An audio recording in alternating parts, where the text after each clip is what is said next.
Ayan, luto na yung ating ginitaan. Perfect for today's weather. Winter storm today. January 25th, Sunday.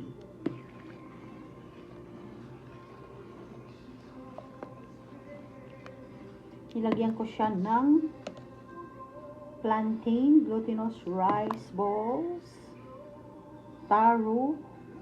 Yan, taro. Yan. And of course, nagpapasarap yung langka and a lot of tapioca pearls. Kahit na maghupa yung ano niya, init niya, the liquid is still like this. It's not gonna stick the ingredients together.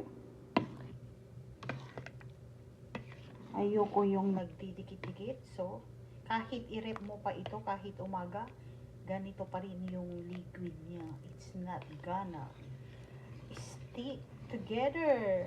Ti Ilocano na, nadaroy lata. Ti sabaw na, oray i-rep mo. Mga nem, mga tayon ti ginitaan.